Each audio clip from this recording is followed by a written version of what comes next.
오늘 이 예배에는 우리가 품어야 할 아버지의 마음이라는 제목으로 두 번째 말씀을 함께 선포하기를 원합니다. 지난주에 말씀을 드렸던 것처럼 천국은 포도원 농장, 포도원 주인의 마음과 같다라고 성경은 말하고 있습니다. 이것은 예수님의 말씀입니다. 이 마태복음 20장이 위치한 곳은 예수님께서 3년의 사역을 다 마치시고 나서 예루살렘에 들어가시기 바로 전에 제자들에게 가르치신 내용입니다. 그것이 어떤 의미가 있을까요?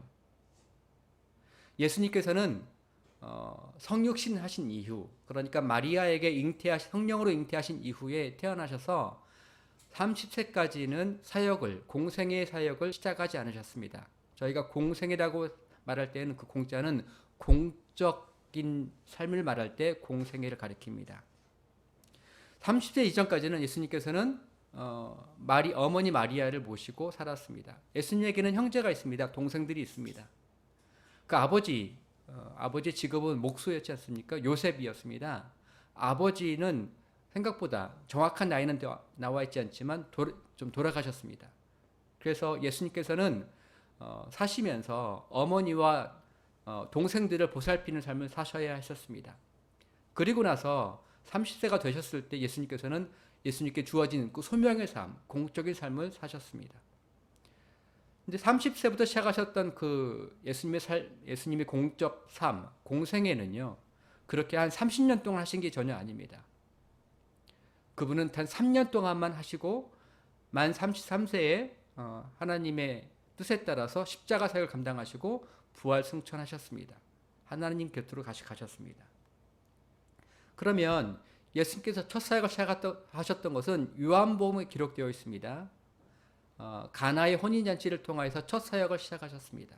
사실 그때만 해도 공생애는 시작하지 않으시려고 하셨는데 어머니께서 요청하셨죠. 여기에서 술이 다 떨어졌습니다. 이 잔치가 다 망할 것 같습니다. 도와달라고. 그렇게 하면서 시작하셨던 공생애였는데요. 그때부터 예수님께서는 많은 사역, 세 가지 종류의 사역을 하셨습니다. 하나는 말씀의 사역. 그러니까 안식일마다 회당에 가셔서 말씀을 읽고 가르치셨습니다. 또 때로는 많은 사람들이 모였을 때에 전도 집회와 같은 사역, 말씀 사역을 또한 하셨습니다. 하나님의 나라를 가르치셨습니다. 두 번째 사역이 또 있으셨습니다. 예수님의 두 번째 사역은 뭐였냐면 많은 병자와 환자 그리고 귀신 들린 자를 고치시는 치유의 사역을 감당하셨습니다. 정말 많은 기적들이 일어났습니다. 많은 각종 아픈 자들이 다 예수님께 찾아왔다라고 되어 있습니다. 치유의 사역이 예수님의 두 번째 사역으로서 굉장히 중요한 사역입니다. 세 번째 사역이 또한 있었습니다. 세 번째 사역은 무엇이냐고 표현하냐면 제자를 삼는 사역을 하셨습니다. 예수님께서 그 3년의 공생을 하시면서 그때부터 우리가 잘 아시는 대로 12명의 제자를 키우셨지요. 12명의 제자를 키우시고 나서 12명만 있었던 것은 아닙니다. 여러분 기억하시다시피 예수님께서 제자들을 파송을 하신 적이 있으세요. 각 지역으로 보내시면서 예수님이 하셨던 것들을 너희들도 가서 해라 라고 하시면서 둘씩 혹은 3명씩 딱 지어서 보냈습니다. 그때 파송받았던 제자의 숫자가 70인이라고 되어 있습니다. 그러면 예수님의 제자는 아까 12명 또 혹은 70인으로 끝났을까요? 그러지 않습니다. 더 있습니다. 항상 예수님을 쫓아다니는 사람들이 더 있었죠. 예수님께서 십자가에 달리셨다가 나중에 3일 만에 부활하셨을 때에 그때부터 약 50일이 걸리는데요. 그때까지 승천하실 때까지 함께 따라왔고 예수님의 승천 장면을 봤던 사람의 숫자가 대략 500여 명입니다. 그렇게 보면 예수님께서 이 3년 동안 사역하시면서 첫 번째 말씀의 사역, 하나님의 나라를 가르치고 선포했던 그 사역도 하셨고, 두 번째 치유의 사역, 많은 사람들을 아프고 힘든 자를 고치신 사역, 수많은 기적이 일어났던 사역, 안진뱅이가 일어서고 눈먼 사람이 눈을 보고 손 마른 자가 손이 펴지고 혈루증을 앓는 여인이 다시 고침받았던 그 사역, 치유의 사역. 또 세 번째 제자를 삼고 부르시고 그리고 그들을 훈련시키셨던 사역, 이 세 가지 사역이 있습니다. 오늘 제가 주목하는 것은 이 세 번째 사역, 예수님께서 세 번째 사역을 감당하시면서 12명의 제자를 부르신 다음에 초기에 이 하나님의 나라, 이 천국이 어떤 것인지를 말씀하신 게 아니란 거예요. 맨 처음 선포하셨던 말씀의 사역에서는 회개하라, 천국이 가까이 왔느니라. 이것이 예수님의 말씀의 선포였습니다. 너희들이 천국을 멀리 있다고 생각하는데 그것이 아니야 라고 하신 거예요. 천국은 바로 가까이 있어. 천국이 가까이 임했어. 회개하라. 너희들이 회개하여야만 가까이 있는 천국을 보게 될 것이야 라고 하는 말씀 선포 시작을 하셨죠. 하지만 천국이 도대체 어떤 것인지를 말씀하진 않으셨어요. 그리고 나서 마태복음 20장을 통하여서 이제 예루살렘에 다시 입성해서 십자가 사역을 감당하기 전까지 이 짧은 동안에 하나님의 나라가 어떤 것인지, 천국이 무엇인지를 설명한 게 바로 마태복음 20장 말씀입니다. 그렇다면 이미 3년 동안 제자들은 제자로서 부르심을 받고 예수님을 따라다니면서 예수님이 하시는 말씀 선포의 사역, 치유의 사역, 그 다음에 파송의 사역 다 보시고 감당했습니다. 함께 먹고 함께 마시고 함께 대화를 듣고 말씀 집회 끝난 다음에는 따로 부름 받아서 그게 무슨 뜻인지 물을 수 있었습니다. 예수님, 아까 하셨던 말씀 잘 이해가 되지 않아요. 무슨 뜻이에요? 잘 모르겠습니다. 묻고 대답하는 제자 훈련 사역을 감당했습니다. 근데 그때까지 다 했던 3년의 시간 함께 했던 제자들에게 하나님의 나라가 무엇인지 어떤 것과 같은지를 설명해 주시는 게 바로 마태복음 20장의 말씀입니다. 그래서 천국은 무엇이다? 포도원 그 주인과 똑같다라고 이야기하십니다. 제가 지난주 말씀드렸던 것처럼 이 포도원 주인은 일반 주인과 다릅니다. 우리 일반 포도원 농장의 주인은 어떻게 하냐면 자신의 소득을 증대시키기 위해서, 매출을 늘리기 위해서 힘써서 일합니다. 그것을 위해서 사람들을 씁니다. 일꾼으로 씁니다. 그런데 이 포도원 주인은 그런 마음이 아닙니다. 이미 넉넉합니다. 더 필요하지 않습니다. 이미 나로서는 만족하고 자족하고 더 이상 이미 일꾼들도 있었을 것입니다. 그런데 이 포도원 주인은 그와 같은 마음이 아니라 지금 여기 말고 일자리가 없어서 힘든 사람들, 가족의 생계를 걱정해야 하는 사람들을 생각하는 사람이 바로 포도원 주인의 마음과 같다라고 말하고 있습니다. 그분은 이 주인의 마음에는요, 당장 내일 아침에 몇 시에 장터에 나가볼까 이 생각부터 하고 있습니다. 그러니까 아주 우연하게 사람들, 일자리 없는 사람들을 찾은 것이 아니라 작정하고 찾아다닌다는 것이 그 뜻입니다. 우리가 하나님의 나라를 경험하려고 한다면 이 마음이 필요합니다. 여러분의 자녀, 또 우리들의 자녀에게 이 마음을 가르쳐야 합니다. 너 혼자 잘 먹고 잘 살기 위해서는 이와 같은 기술을 가져야 돼. 네가 공부 열심히 해야 돼. 이 세상에 살기가 얼마나 힘든지 알아? 직장 갖기가 얼마나 힘든지 알아? 너 지금 공부 열심히 해야 돼. 너 지금 여러 가지 스펙을 쌓아야 돼. 네가 쌓지 않으면 세상이 너를 사용하지 않을 거야. 이와 같은 걸 가르치는 것이 아니라, 끝나는 것이 아니라 너가 하나님의 마음을 닮아서 다른 사람들을 돌보려면 할 일을 찾지 못하고 기능을 찾지 못하고 버림받고 아무도 원하지 않는 쓸모없어 보이는 그 사람들을 네가 정말로 생각하고 하나님의 마음을 품어서 돌보려고 한다면 네가 준비해야 돼. 네가 잘 갖춰야 돼.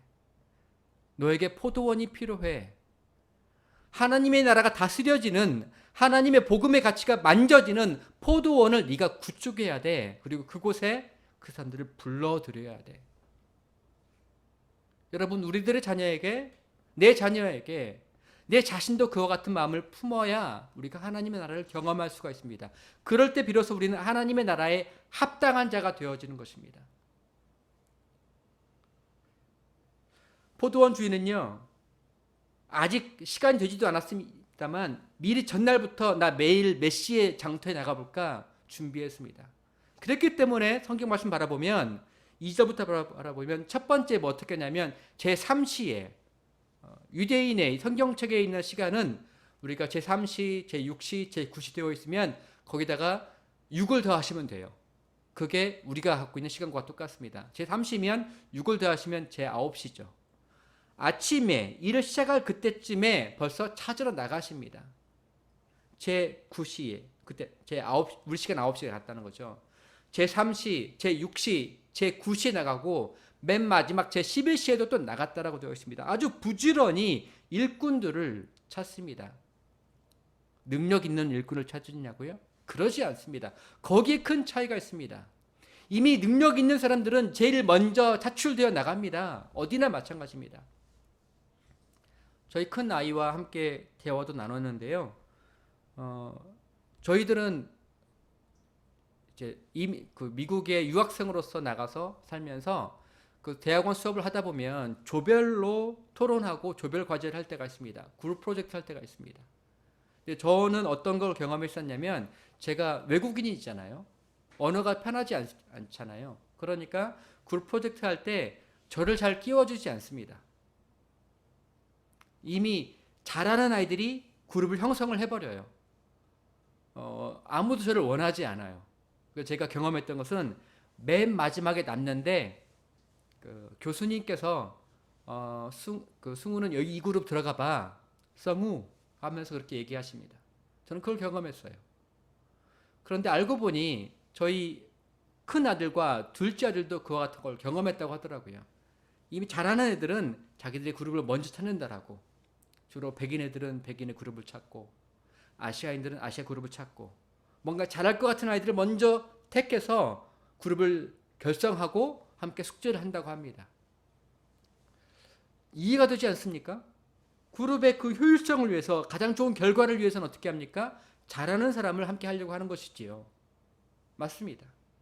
그게 하나도 이상한 것이 아닙니다. 그게 맞는 거예요. 그 효율성을 위해서 탁월한 선택인 것입니다. 저도 경험했습니다. 그런데 우리가 알아야 할 것은 그와 같은 마음에는 그것이 나쁜 마음은 전혀 아닙니다. 죄악된 마음도 결코 아닙니다. 하지만 그와 같은 마음과 그와 같은 태도에는요, 하나님의 나라를 경험할 수 없다는 것입니다. 어울리지 않는다는 거예요. 내가 하나님의 나라를 경험하고 하나님의 능력을 경험하려고 한다면 하나님 저를 통해서 하나님의 나라를 확장시켜 주세요라고 한다면 그걸 원하신다라고 한다면 우리는 여기에 합당하지 않은 사람, 여기에 못 들어올 것 같은 사람, 아무도 그 사람 불러주지 않는 그 사람을 내가 돌봐야겠구나. 여러분, 내가 능력이 없는데 어떻게 돌보겠습니까? 이 포도원 농장의 주인이 능력이 없는데 어떻게 그런 사람들을 불러들일 수 있겠어요? 자기에게 농장으로서 주인으로서 능력이 있으니까 불러들지 않겠습니까? 그러므로 여러분들께서 복을 받으셔야 하는 거예요.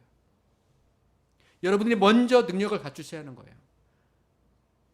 여러분이 먼저 탁월해지셔야 하는 거예요. 그래야 여러분들이 하나님의 마음을 품고서 아버지의 마음을 품고서 포도원 농장의 주인의 마음을 품고서 그들을 나랑 같이 합시다. 내가 도와줄게요. 당신을 내가 선택하길 원합니다. 나와 같이 가지 않겠습니까? 라고 이야기할 수 있는 것입니다. 이 포도원 농장의 주인의 마음을 품으면 그때서부터 비로소 내 마음에 내가 알지 못했던 내가 경험할 수 없었던 하나님의 나라의 축복이 그 신비가 그 감사와 평안함과 기쁨이 임할 수 있게 되는 것입니다. 네, 이것은 효율적이지 않습니다. 이것은 결국 그렇게 탁월해지지 않습니다. 맞습니다. 하지만 여기에는 천국을 맛볼 수 있는 비결이 있는 것입니다. 제가 곰곰이 생각해 봤습니다. 여기 10절 제가 지난주도 읽어드렸지만 한 번 더 읽어드리면 받은 후 집주인을 원망하여 이르되 라고 되어 있습니다.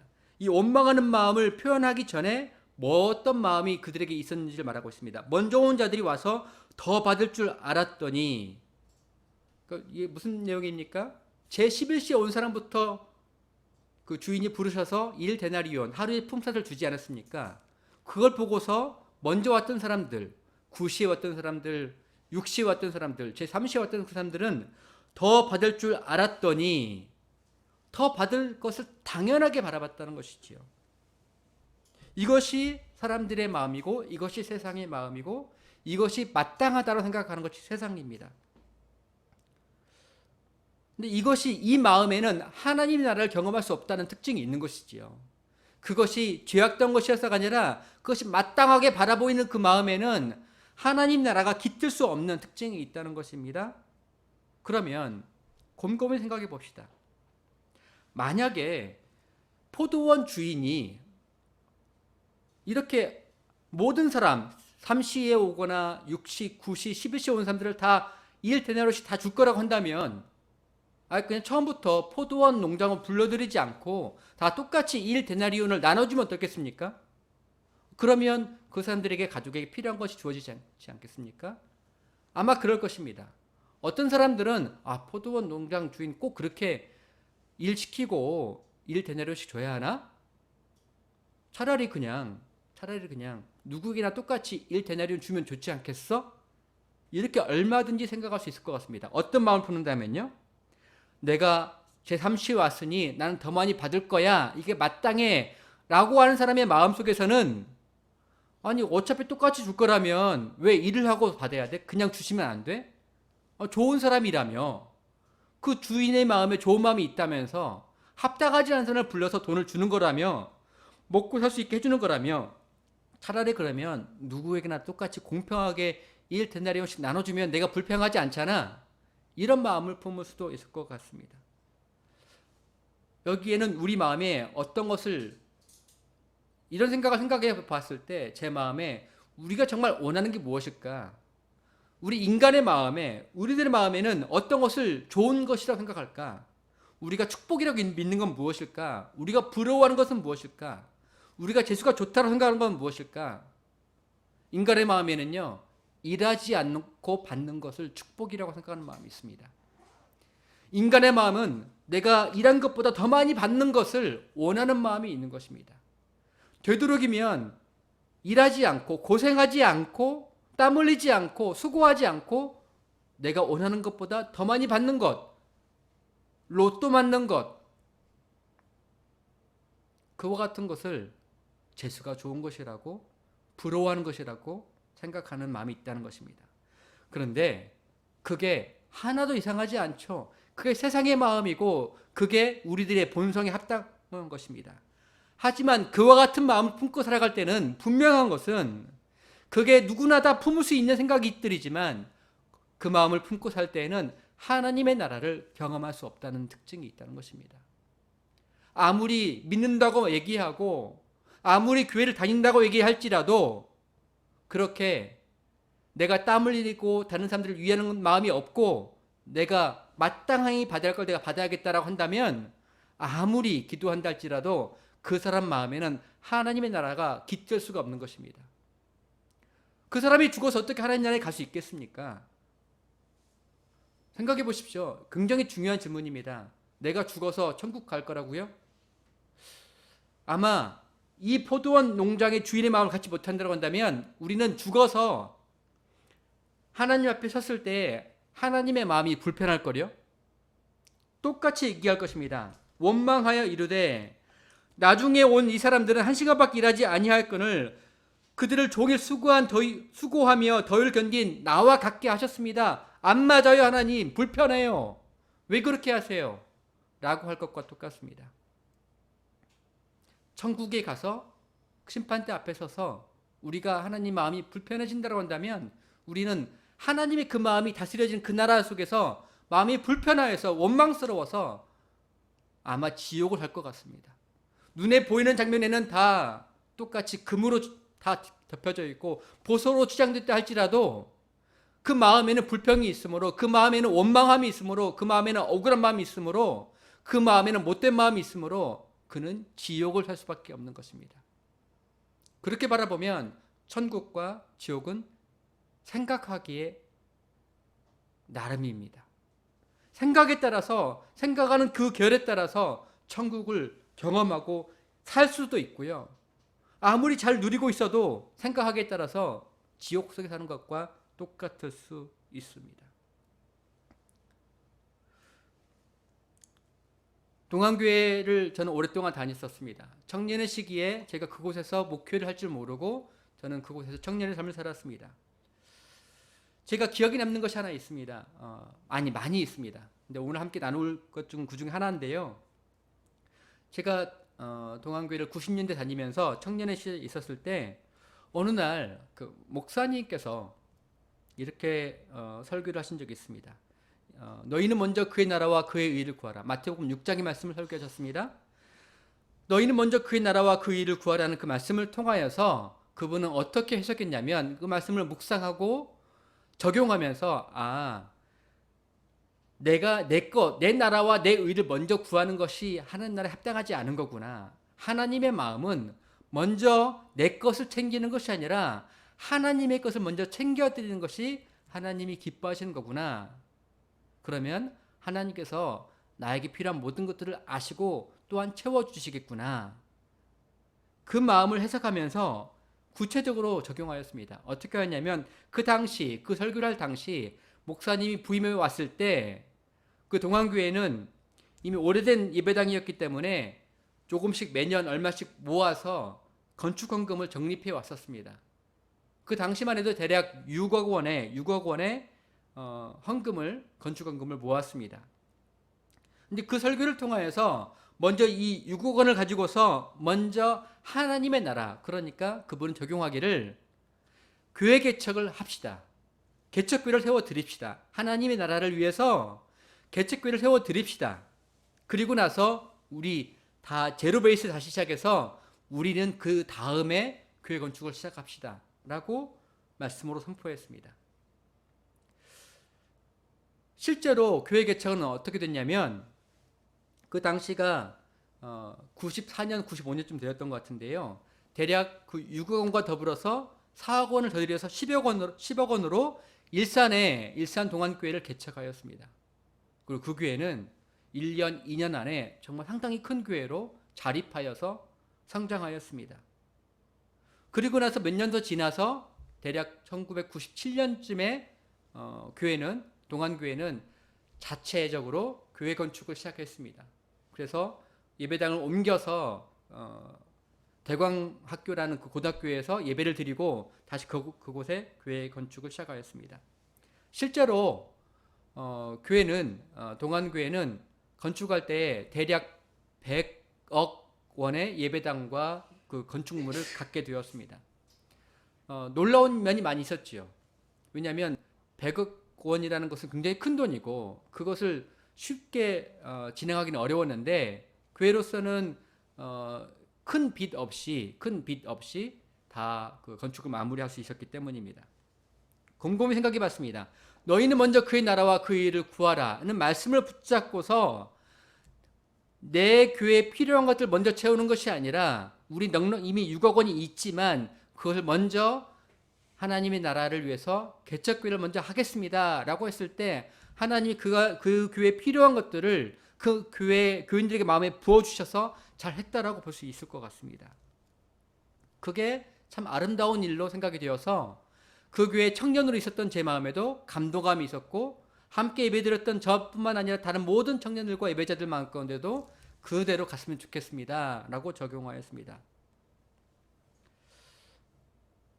저는 이 마음이 포도원 농장의 주인의 마음과 같은 결이다, 같은 길이다라고 생각이 됩니다. 그렇습니다.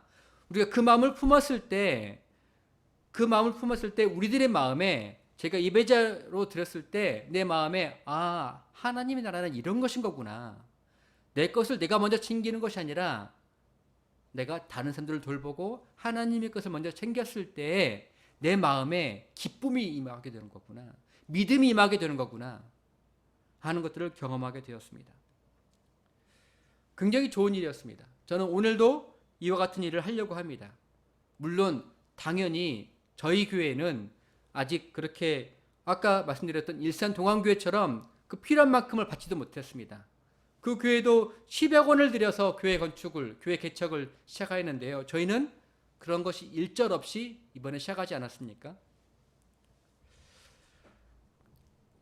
저희들은 이번에 이 예배 후에 재직회를 통하여서 창립 감사 예배에 헌금이 얼마큼 들어왔고 지출 얼마큼 되었는지를 결산하려고 합니다. 그 보고를 드리고 그것에 관해서 교회로서 한 명 한 명의 성도들이 자신의 의견을 말하면서 무엇이 바람직할 것인가, 어떻게 하는 것이 하나님이 기뻐하는 뜻일까 고민하고 나누려고 합니다. 제가 이것을 왜 이렇게 하려고 하냐면 그 당시 동안교회 목사님께서는 장로님들과 이것이 함께 마음이 합쳐지지 아니하였었습니다. 장로님들은 먼저 그 교회에 적립되었던 건축원금 6억 원을 교회를 위해서 사용하고자 했지만 목사님은 자기가 말씀을 묵상하고 이것이 하나님께서 기뻐하신 뜻이라고 확신하셨기 때문에 먼저 설교로 선포하셨습니다. 교인들이 그 설교의 말씀을 듣고서 큰 은혜를 받아서 그렇게 갑시다라고 했기 때문에 장로님들께서도 결국은 어쩔 수 없이 그 뜻을 따라갈 수밖에 없었습니다. 제가 그 말씀을 그 현장에 있으면서 바라보면서 이것이 하나님이 기뻐하신 뜻은 분명히 맞는 것 같아. 먼저 적립되었던 건축원금 6억 원을 가지고서 돈을 더해서 교회 개척을 위해서 10억 원을 내놓는 것 참 기뻐하신 뜻이 맞는 것 같아. 하지만 그 일을 결정하는 과정에서 당회의원이었던 장로님들과 또 재직교회였던 여러 재직 직분을 가진 사람들과 함께 일을 나누고 기도하면서 함께 그 일을 꾸려가지 못했구나. 물론 반대가 있었겠지요. 어떤 장로님들은 뜻이 달랐었겠지요. 부딪혔겠지요. 그것 때문에 곧바로 교회 개척을 못했었겠죠. 맞습니다. 근데 제가 그 일을 지나고 나서 목회의 일을 경험하면서 생각했던 것은 비록 그게 늦을지라도 천천히 갈지라도 못 갈지라도 그 일을 한 사람이 결정해서 가는 것은 합당하지 않다. 그게 하나님의 뜻이지만 하나님이 기뻐하시는 능력이 있는 그 길이지만 거기에 천국이 임할 길이지만 그것을 선포해야 하지만 이 일은 교회가 같이 결정할 일이다. 목사가 결정할 일이 아니다. 라고 하는 것들을 저는 그때 묵상하고 생각해 봤습니다. 저는 지금도 저도 선하고 아름다운 교회를 세워가면서 이 포도원 농장의 주인의 마음을 품고서 걸어갈 길을 그런 마음을 품고서 선하고 아름다운 교회가 세워져 간다고 믿습니다. 그래야 이곳에 오는 사람들 가운데에 천국은 이런 것인 거구나, 교회는 이런 것인 거구나를 배울 거라고 생각합니다. 하지만 그게 맞지만 그래서 제가 개척교회 목사로서 담임 목사로서 다 결정할 수 있는 것처럼 바라보이지만 제가 혼자 결정한 대로 가는 것은 합당하지 않다라고 저는 믿습니다. 그래서 오늘도 이 예배 후에 재직회 할 때 저는 같이 가려고 합니다. 어떤 분들은 저희들은 그만큼 충분히 생각하지 못했습니다라고 말씀하실지 모르겠습니다. 하지만 이 포도원 농장의 주인이 제3시에, 제6시에, 제9시에, 제11시에 부지런히 찾아다니면서 그들을 함께 일할 곳으로 초청했던 것처럼 저 역시도 마찬가지로 그렇게 해야 하는 것이 합당하다. 제3시처럼 제6시, 9시, 11시처럼 부지런히 기회가 닿는 대로 한 사람 한 사람 성도를 찾아가서 이것은 어떻게 세워갈까요? 같이 나누고 함께 준비가 되어서 기도하면서 우리가 하나님이 기뻐하신 것이 과연 무엇일까요? 믿음의 길은 무엇일까요? 함께 하는 것이 합당하다라고 저는 생각합니다. 말씀을 마치려고 합니다.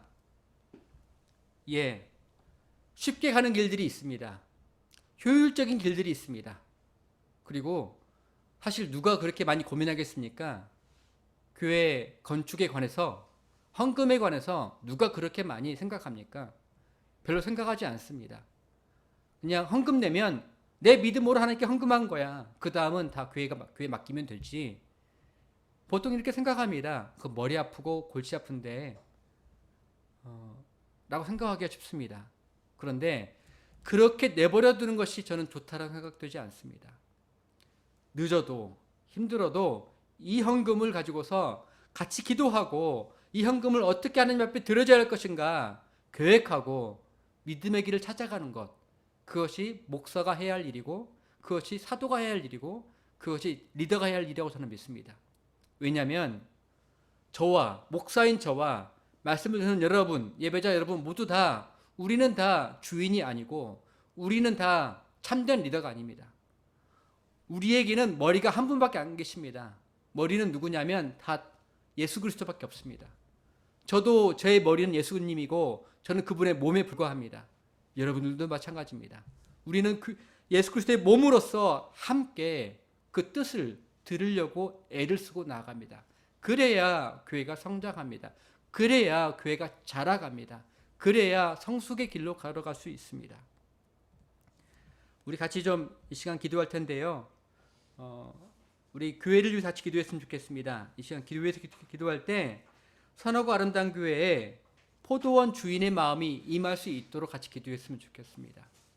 쉬운 길을 걸어가려고 할 것이 아니라 어려운 길, 부지런히 찾아서 한 사람 한 사람을 일꾼으로 세우는 그 길, 합당해 보이지 않고 능력 없어 보이고 말 잘 못하고 부족해 보이는 그 사람을 일꾼으로 세워서라도 그를 통해서 천국을 맛볼 수 있도록 세워가는 그 길, 천국을 세워가는 길로 선하고 아름다운 교회가 한 발 한 발 배워갈 수 있도록 같이 기도했으면 좋겠고요.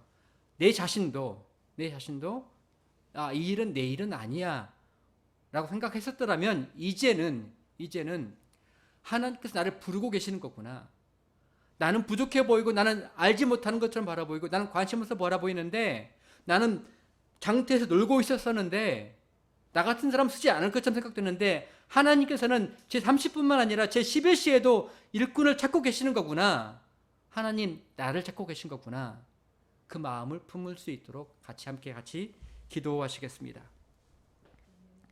지금은 우리를 구원하신 예수 그리스도의 은혜와 하나님 아버지의 지극하신 사랑하심과 성령 하나님의 함께하심과 격려하시는 그 모든 따뜻하신 은사가 함께 예배하는 모든 예배자 위에 함께 교회를 세워가는 모든 성도들 위에 이제로부터 영원토록 함께 하시기를 간절히 축원하옵나이다. 아멘. 예배를 마쳤습니다.